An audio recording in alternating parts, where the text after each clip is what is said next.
Hello दोस्तों, कैसे हो आप सब लोग। आज अपन पढ़ेंगे संख्याओं के अनुप्रयोग, application of number system. Total 11 अनुप्रयोग है, 11 एप्लीकेशन है। अगर आप उनको याद रखते हो तो आप जो क्वेश्चन है वो सेकेंडों में सोल्व कर सकते हो। कौन कौन से देख लेते हैं। पहला है आपका प्रथम एन प्राकृत संख्याओं का योग। ठीक है, संख्याओं का योग। इसका मान कितना होता है?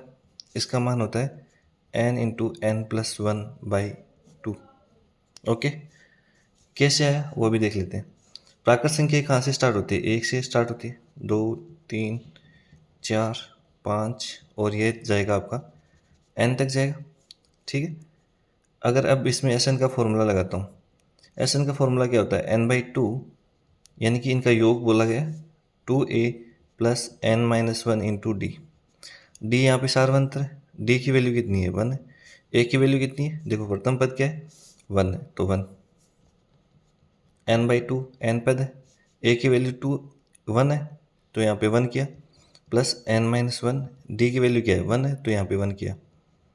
अब इसको सोल्व किया तो n by two, two plus N minus one, यह है। अगर इसको सोल्व किया तो एन बाई टू, दो में से एक गया तो एक बच गया, तो एन प्लस वन, यानी कि ये आपका आ गया। ओके, अब सेकंड आपका ये है कि प्रथम एन प्राकृत संख्याएं हैं। प्राकृत संख्याओं का औसत, प्राकृत संख्याओं का औसत। औसत क्या होता है? संख्याओं का योग बटा संख्याओं की संख्या। तो ये योग कितना हो गया? N by two n plus one. Total कितनी संख्या है? एन है, तो बाई एन कर दिया। एन से एन कट गया तो कितना बच गया? N plus one by two. Okay, third आपका है प्रथम एन सम संख्याओं का योग।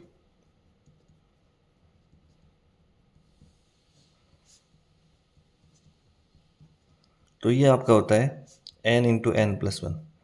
कैसे है वो भी देख लेते हैं। प्रथम है तो दो से स्टार्ट होती है, दो, चार, छः। यहाँ पे जो सम संख्या जीरो से स्टार्ट नहीं होती है, यहाँ पे सम संख्या दो से स्टार्ट होती है। दो, चार, छः, आठ, 10, और ये एन तक जाएगी। ओके, तो यहाँ पे प्रथम पद क्या आ गया? दो। सार्वंत्र कितना है? देखो इनके बीच के अंतर कितना है? दो का गैप आ रहा है, तो डी दो।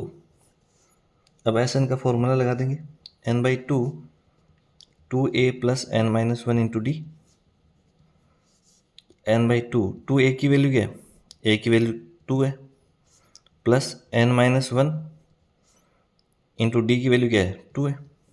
यहाँ से दो कॉमन निकाल लूँगा, तो यहाँ पे आ जाएगा एन बाई टू, दो कॉमन आ गया तो दो बाहर आ जाएगा।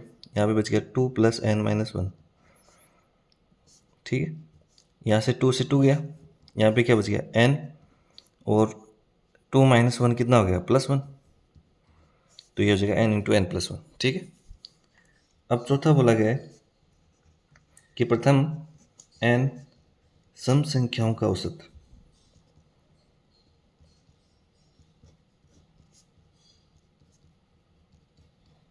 तो वो क्या हो जाएगा? वो होता है आपका कि सम संख्याओं का योग बटा संख्याएं। तो संख्याओं का योग कितना है? एन, एन प्लस वन, बटा टोटल संख्या कितनी है? एन, तो एन से एन कट गया, तो बच गया क्या? N plus one. ओके, पाँचवा आपका है प्रथम एन विषम संख्याओं का योग। विषम संख्याओं का योग, अब आप ये इससे निकाल ही लोगे कि ये कैसे है। तो ये आपका हो जाएगा एन स्क्वायर। ठीक, विषम अंक होते हैं, विषम संख्या होती है one plus three, five plus seven, और एन तक जाएगी। ठीक है, इसमें एस एन का फॉर्मूला लगा लेना। ए बराबर वन है और डी बराबर इसमें भी टू है। ठीक है, तो आपका एन स्क्वायर आ जाएगा इसमें। ठीक है, छठा अपन देखते हैं कि प्रथम एन विषम संख्याओं का औसत। औसत क्या होता है? संख्याओं का योग बटा संख्या, टोटल संख्या। संख्याओं का योग क्या है? N square. टोटल संख्या कितनी है? एन, तो एन स्क्वायर से एन एक बार कट गया, तो यहाँ पे बच जाएगा क्या? एन। ओके, ठीक है। सातवां है आपका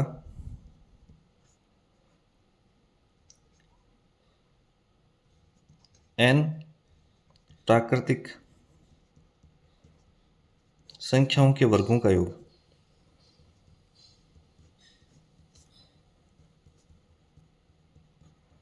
वर्गों का योग ये क्या हो जाएगा आपका, n+1 into 2n+1 okay by 6।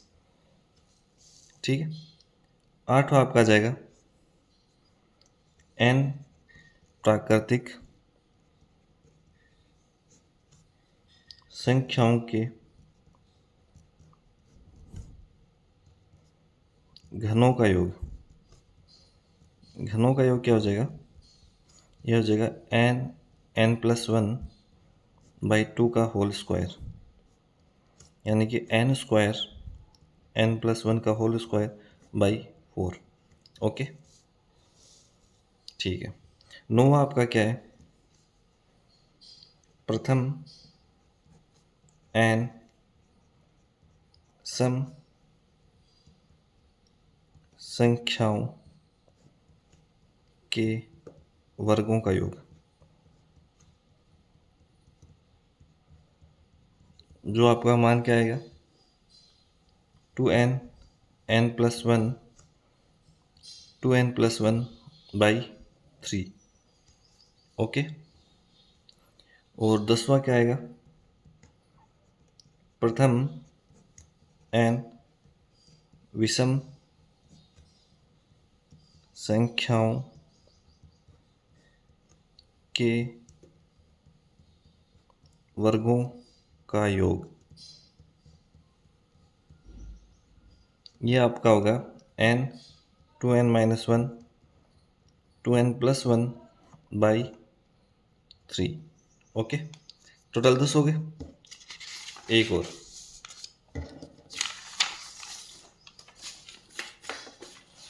11वां आपका ये है कि अगर दो क्रमागत ठीक है, विषम या सम, ठीक है, सम संख्याओं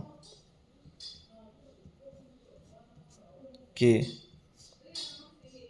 वर्गों का योग दे रखा हो, वर्गों का योग दे रखा हो। योग मान लीजिए कि आप है p है, तो संख्याओं का योग क्या होगा, संख्याओं का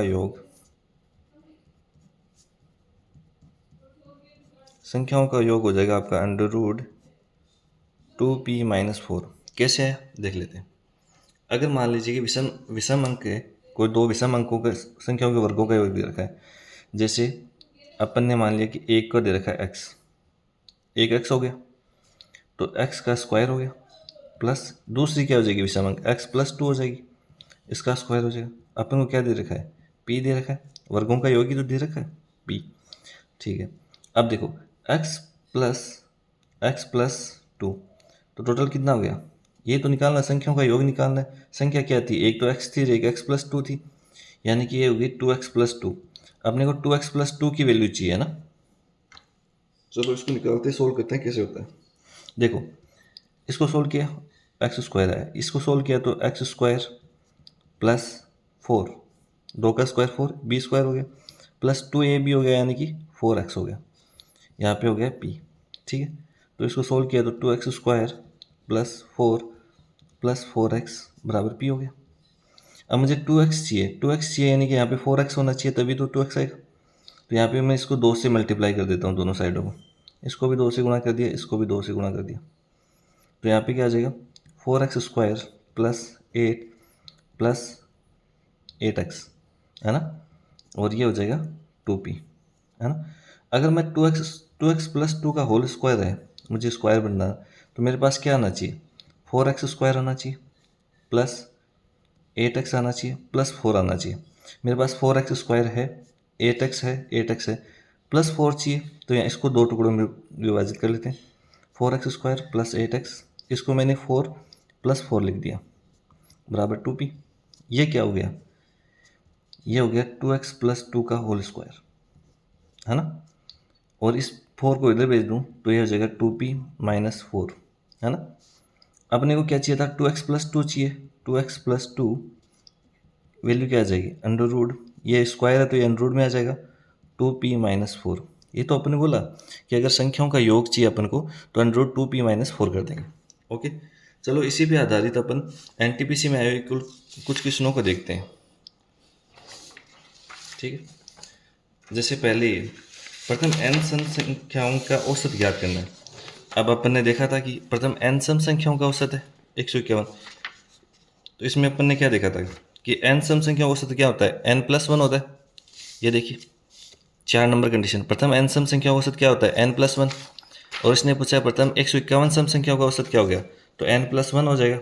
n+1 यानी कि 151 तो दे रखा है, +1 यानी कि 152। 152 किस ऑप्शन में, आपके तीसरे ऑप्शन में, यानी तीसरे ऑप्शन सही हो जाएगा। ठीक है, ये आपका एनटीपीसी यूजी 2025 में आया हुआ सवाल है।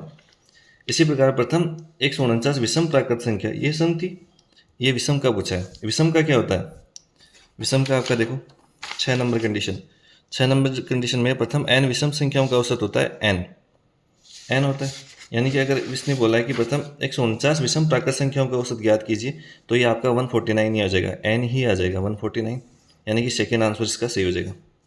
ठीक है, तीसरा बोला गया है, ये भी आपका एनटीपीसी यूजी में पूछा गया सवाल है 2025 का। इसमें पूछा है प्रथम 153 विषम प्राकृत संख्याओं का औसत पूछा है। ठीक है, तो ये 153 है और विषम है, तो विषम का क्या हो जाता है, 153 का n ही रहता है, तो 153 ही हो जाएगा। ओके, देखिए आपको अगर ये अनुप्रयोग याद है तो कितने आसानी से सोल्व हो रहे हैं। ओके, अगला क्वेश्चन देखते हैं।